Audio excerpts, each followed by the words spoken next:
दोस्तों आज के स्मैकडाउन में रोमन को फिर से मिली एक खतरनाक धमकी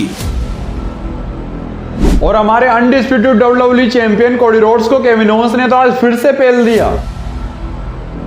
इसके अलावा आज के स्मैकडाउन में हमें देखने को मिले एक न्यू चैंपियन। तो दोस्तों आज के इस वीडियो में हम कवर करने वाले हैं 2025 का पहला और धमाकेदार स्मैकडाउन, और इस वीडियो में आपको बताने के लिए बहुत सारी चीजें हैं, तो इस वीडियो के एंड तक तो आप जरूर बने रहना। तो बिना किसी टाइम वेस्ट करे हम सीधा बढ़ते हैं हमारी वीडियो की तरफ।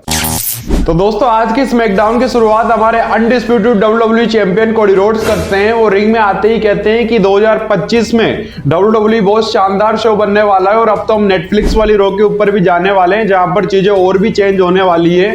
तो इन चीजों को लेकर मैं बहुत ज्यादा एक्साइटेड हूं, लेकिन फिलहाल मैं लड़ नहीं सकता क्योंकि कुछ ही दिनों पहले केविन ओवेंस ने मेरी नेक के ऊपर जानलेवा हमला करा और वो नेक अभी भी इंजर्ड है। और फिर जब केविन ओवेंस के बारे में कोडी रोड्स यहाँ पर बात कर ही रहे होते हैं, तभी यहाँ पर थीम सॉन्ग प्ले होता है ड्रू मैकिंटायर का, जो कि बहुत शॉकिंग लगा। लेकिन इससे भी ज्यादा शॉकिंग तब लगा जब ड्रू मैकिंटायर रिंग में जाकर सीधे कोडी रोड्स को हक कर लेते हैं।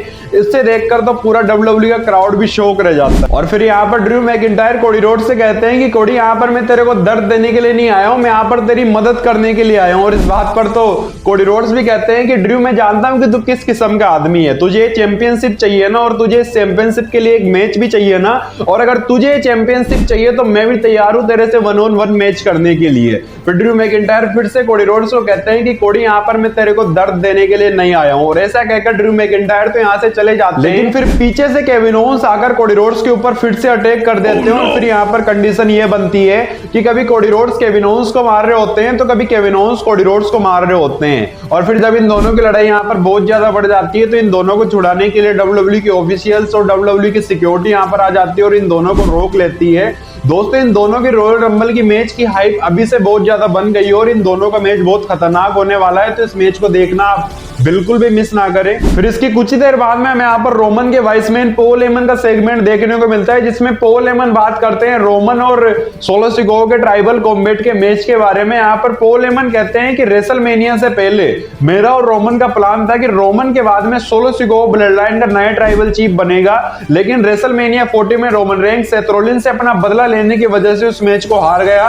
और फिर उसके बाद में रोमन लंबे समय तक WWE कंपनी में आया ही नहीं। और उसके बाद में फिर सोलो सिकोआ ने रोमन के पीछे से जो चीजें करी, वो चीजें रोमन को बिल्कुल भी पसंद नहीं आई। और अब ट्राइबल कॉम्बैट में रोमन सोलो सिकोआ को हराकर बन जाएंगे सबके ट्राइबल चीफ। और इतनी देर में यहाँ पर सोलो सिकोआ आ जाते हैं, जिसे देखकर तो पॉल हेमन की भी फट जाती है। और फिर सोलो सिकोआ यहाँ पर आते ही पॉल हेमन से कहते हैं कि ट्राइबल कॉम्बैट में मेरा और रोमन का जो मैच होने वाला है, अगर इस मैच में रोमन जीतता है तो तू रोमन का वाइसमैन बनेगा, लेकिन अगर मैं इस मैच को जीतता हूं तो फिर पॉल हेमन तू मेरा वाइसमैन बनेगा। और इन सब बातों से तो भाई साहब पॉल हेमन की भी यहाँ पर फट जाती है, और फिर पॉल हेमन यहाँ से पतली गली पकड़कर निकल भी जाते हैं। और फिर मेन इवेंट में हमें रोमन की ओजी ब्लड लाइन का सोलो सिकोआ की न्यू ब्लड लाइन के साथ में 6 मैन टैग टीम मैच देखने को मिलता है। और दोस्तों रेसलिंग वाइज ये मैच क्या ही था, क्योंकि इस मैच को जीतने के लिए दोनों ही टीमें अपनी अपनी पूरी कोशिश कर रही होती है, और साथ में ये बहुत खतरनाक मूव्स भी डिलीवर कर रहे होते हैं। इसमें सीन ये होता है, कभी रोमन की ओजी ब्लड लाइन सोलो सिकोआ की न्यू ब्लड लाइन को मार रही होती है, तो कभी न्यू ब्लड लाइन रोमन की ओजी ब्लड लाइन को मार रही होती है। और फिर एंड में finally OG blood line new blood line के ऊपर मोमेंटम बना लेती है और फिर इस मैच को जीतने ही वाली होती है। तो यहाँ पर मैकिंटायर आकर इन्हें डिस्ट्रैक्ट कर देते हैं, लेकिन जे उसो तो ड्रू मैकिंटायर के आते हैं उन्हें ठिकाने लगा देते हैं। और फिर इसके बाद में जब जे उसो जेकब फाटू के ऊपर क्लेश लगाकर उन्हें पिन करते हैं, तो सोलो सिकोआ पीछे से आकर उनके एक समोमन स्पाइक लगा देते हैं, जिसकी वजह से जे उसो इस मैच में पिन हो जाते हैं और ओजी ब्लड लाइन इस मैच में हार जाती है। और इसी जीत के साथ में सोलो सिकोआ ने रोमन रेंस को भी क्लियर मैसेज दे दिया कि अभी यही हाल उनका भी होने वाला है। बाकी इसके अलावा आज के स्मैकडाउन में टिफनी स्ट्रेटन ने भी अपने मनी इन द बैंक को कैश इन कर वो बन चुके हैं न्यू वुमेन्स चैंपियन। दोस्तों आज का स्मैकडाउन बहुत शानदार रहा। बाकी अगर ये वीडियो आपको अच्छी लगी तो इस वीडियो को लाइक कर दो, चैनल को सब्सक्राइब कर दो। मिलते हैं हम हमारी अगली वीडियो में। Thank you very much.